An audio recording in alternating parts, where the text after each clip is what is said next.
और जब आपके पास सेल्फ कॉन्फिडेंस आने लग जाएगा तो आपको ट्रेड में डर बिल्कुल नहीं लगेगा। ट्रेड में बहुत सारे स्टूडेंट फेल हो जाते हैं, इसका कारण जानते हो? इसका कारण है डर, ट्रेड का डर।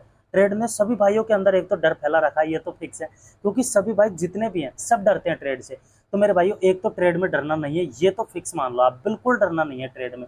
और ट्रेड को पास कैसे करना है, माई स्ट्रेटेजी, मेरी पूरी स्ट्रेटेजी के बारे में आपको बताने वाला हूँ, किस प्रकार से मैं पढ़ा था, सारी चीजें स्टेप बाय स्टेप हम कवर करने वाले हैं। तो मेरे भाई डरना तो बिल्कुल नहीं है, ये तो आप त्याग दो, क्योंकि डरोगे तो 100% लॉस देखने को आपको मिलेगा। डरना नहीं है, एक चीज तो ये त्यागो सबसे पहले। तो मेरे भाइयों मेरी स्ट्रेटजी मैं आपको बताने वाला हूँ स्टेप बाय स्टेप, अगर आप फॉलो करते हैं तो कहीं ना कहीं आपको काफी ज्यादा फायदा इस वीडियो से देखने को मिल सकता है। तो मेरे भाइयों बिना समय गवाए हुए हम वीडियो को शुरू करते हैं। तो स्वागत है आपका हमारे YouTube channel railway study with Yogesh में। दोस्तों मेरा नाम है Yogesh Prajapati, as assistant loco pilot RRB Secunderabad zone से। तो दोस्तों जैसा कि आप सभी को पता है मैं वीडियो डालता रहता हूँ हमेशा। तो जैसे मैंने पिछली वीडियो में पूछा था, एक ट्रेड की वीडियो डाली थी, मैंने उसमें पूछा था कि आपका स्कोर कितना आ रहा है। बहुत सारे भाइयों ने जवाब दिया कि किसी के 15 से 20 के आसपास स्कोर आ रहा है, किसी का 30 के आसपास आ रहा है, किसी का 45-40 के आसपास आ रहा है।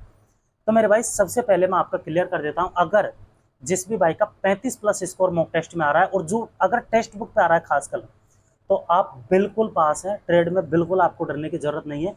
बस आपको अपना रिवीजन कंटिन्यू बनाए रखना है। अगर आप रिवीजन नहीं बनाते हैं और सोचते हैं कि ट्रेड तो अब हमारी क्वालिफाई हो जाएगी, हम पार्ट ए पे फोकस कर लेते हैं, तो भी आपकी गलती है। आपको बिल्कुल ऐसा नहीं करना है। ट्रेड को हाँ डेफिनेटली आपको कंसिस्टेंसी के साथ रिवाइज करना, और अच्छे तरीके से आपको उसी मेथड पे, जिस मेथड को आप फॉलो कर रहे हैं उसी मेथड को आप फॉलो कीजिए।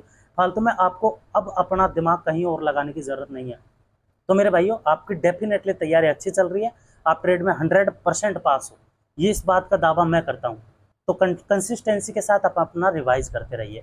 अब उसके बाद में बात कर लेता हूँ जिसका 25-30 के आसपास स्कोर आ रहा है, और जिसका 30 के आसपास 25-30 के आसपास स्कोर आ रहा है, वो हमेशा कंफ्यूजन में रहते हैं, पता नहीं हम ट्रेड में पास होंगे कि फेल होंगे, उनके साथ डर का माहौल बना हुआ है।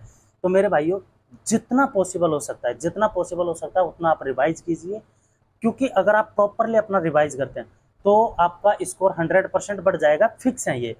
आप जब आप शुरुआत में आपने मॉक टेस्ट दिया होगा तो आपके भी 5 से 10 स्कोर आया होगा, तो अब आप 25-30 के आसपास पहुंच चुके हो, तो डेफिनेटली पहुंच जाओगे, बिल्कुल डरो मत। अभी आपके पास टाइम है, बढ़िया शांति से अपना रिवाइज करते रहिए, और जो आपने नोट्स बनाए हैं उन नोट्सों पे प्रॉपरली फोकस कीजिए। और जो चीज़ें आपको अब भी हार्ड लग रही है, क्योंकि कोई ना कोई चीज़ें आपको हार्ड लग रही होगी, तो उन चीज़ों पे अच्छे से अच्छा फोकस बनाए रखें। अब बात करते हैं मैन, इसका 15 से ऊपर और 25 से नीचे स्कोर आ रहा है, उस पर हम बात कर लेते हैं, क्योंकि उनके लिए मैन हो जाता है। तो मेरे भाइयों पहले आप 70 से 80% ट्रेड का सिलेबस कंप्लीट कीजिए, क्योंकि जब तक आप 70 से 80% सिलेबस कंप्लीट नहीं करेंगे, आपको 100% सिलेबस कंप्लीट करने की जरूरत नहीं है ट्रेड में। ये मैंने आपको पहले की वीडियो में भी बता रखा है और अब भी मैं बता रहा हूँ, आपको 100% सिलेबस कंप्लीट करने की जरूरत नहीं है। आप ऐसे ऐसे मॉडल चुन सकते हैं, जैसे module number first, second, third, क्योंकि ये तीनों मॉड्यूल ऐसे हैं इनसे भर भर के क्वेश्चन आते हैं, जिसमें से थर्ड वाला तो काफ़ी ज़्यादा इंपॉर्टेंट है, क्योंकि उसमें मोटर है, ट्रांसफार्मर है, जनरेटर है, सारी चीज़ें उसी में है, और आपका उनसे भर भर के क्वेश्चन आना है। तो ये तो फिक्स रखो कि मॉड्यूल थर्ड का पर डे का रिवीजन करना। उसके बाद में अब मॉड्यूल फर्स्ट काफ़ी ईजी है, मतलब ज़्यादा उसमें है नहीं कुछ जो आपको परेशान कर रहा होगा।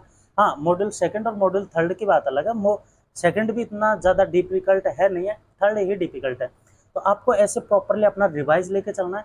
और अगर आपका अभी तक सिलेबस या कोर्स कंप्लीट नहीं हुआ है तो उस पर भी आप अपना कंसिस्टेंसी बनाए रखें, लेकिन रिवीजन पे ज़्यादा से ज़्यादा फोकस करें। जब आपका 5 स्कोर आ सकता है और 5 से अब 20 तक पहुंच चुका है, तो डेफिनेटली पहुंच जाएगा, घबराने की डरने की ज़रूरत नहीं है। डरना तो ट्रेड में बिल्कुल है ही नहीं, क्योंकि अगर आप डरोगे तो डेफिनेटली आप कहीं ना कहीं मात खा ही जाओगे। तो डरना तो बिल्कुल है नहीं है, आपको अच्छे तरीके से अपने सारी चीज़ों को लेकर चलना है। रिवीजन आपको मैक्सिमम करना है, क्योंकि मैंने हमेशा बता दिया रिवीजन आपके लिए काफ़ी ज़्यादा ज़रूरी है। उसके बाद में है नोट्स। नोट्स आपको बनाने चाहिए शॉर्ट नोट्स, क्योंकि लेंथी नोट्स बनाने से कोई फायदा नहीं है मेरे भाई, कोई भी, क्योंकि उन चीज़ों को, सारी चीज़ों को आप बुक से पढ़ सकते हो, प्रैक्टिस आप बुक से कर रहे हो, तो रिवीजन आप बुक से कर सकते हो, प्रैक्टिस आप बुक से कर सकते हो।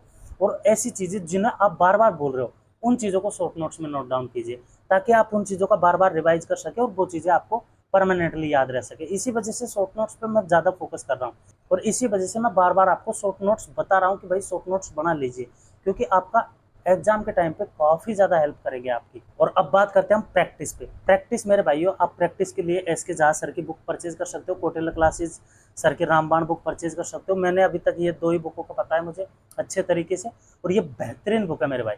अगर आप प्रैक्टिस के लिए परचेज कर रहे हो तो प्रैक्टिस के लिए तो काफ़ी ज़्यादा इंपॉर्टेंट है। प्रैक्टिस के लिए आप परचेज कर सकते हो, क्योंकि इनसे काफ़ी अच्छी तरीके से आपकी प्रैक्टिस हो जाएगी। मल्टीपल बहुत सारे क्वेश्चंस इन बुकों में हैं। तो आपको जब ज़्यादा से ज़्यादा क्वेश्चंस देखने को मिलते हैं और आप बार-बार क्वेश्चंस लगाते हो, तो हैबिट आपकी ऐसी हो जाती है, क्योंकि आपको भी एग्जाम में क्वेश्चन ही सॉल्व करने हैं। तो इस वजह से आप अगर इन बुकों को परचेज करते हो, क्योंकि मैंने खुद ने रामबाण को पढ़ा है, एस.के. झा सर की बुक भी मेरे पास थी, मैंने एस.के. झा सर की बुक को पढ़ा है, लेकिन उसको कम पढ़ा है, और रामबाण बुक को थोड़ा ज़्यादा पढ़ा है, क्योंकि उसमें मेरे हिसाब से काफ़ी ईजी लैंग्वेज है। तो इस वजह से रामबाण बुक को मैंने ज़्यादा पढ़ा था, उसके मैक्सिमम क्वेश्चंस मैंने लगाए थे, जिसमें मॉड्यूल 4 ही मैंने छोड़ा था, बाकी सब मॉड्यूल मैंने अच्छे तरीके से पढ़े थे और बेहतरीन तरीके से, मतलब मैक्सिमम बार मैंने पढ़े थे। तो अगर आप प्रैक्टिस के लिए चाहते हो तो आप ये बुक ले सकते हो। अदरवाइज अगर आपके पास कोई अदर बुक है तो कोई दिक्कत नहीं है, आपको परचेज करने की जरूरत नहीं है।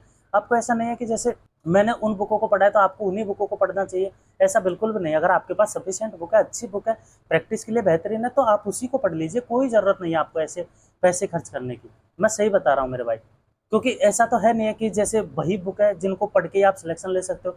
मार्केट में बहुत सारी बुक है, जैसे रुक्मणी पब्लिकेशन की हो गई, वो भी बेहतरीन बुक है, वो भी अच्छी खासी बुक है। उनका भी मैंने जिक्र सुन रखा है बहुत सारे भाइयों के मुंह से, वो भी बेहतरीन बुक है। और अदर बुक भी आती होगी तो मुझे इतना पता नहीं है।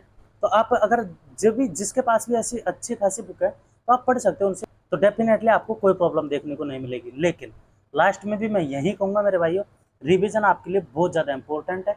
रिविजन जब तक नहीं करोगे डेफिनेटली आपका स्कोर नहीं बढ़ेगा। और रिवीजन जितना आप रिवीजन करते हो उतना ही आपके पास सेल्फ कॉन्फिडेंस आता है, और जब आपके पास सेल्फ कॉन्फिडेंस आने लग जाएगा तो आपको ट्रेड में डर बिल्कुल नहीं लगेगा। तो मेरे भाइयों, आई होप आपको ये वीडियो पसंद आई होगी। वीडियो पसंद आए तो लाइक जरूर कर देना, और चैनल पर नहीं तो सब्सक्राइब कर लेना। मिलते हैं नेक्स्ट वीडियो में किसी न किसी टॉपिक पर। इतने के लिए बाय बाय, टेक केयर, जय हिंद।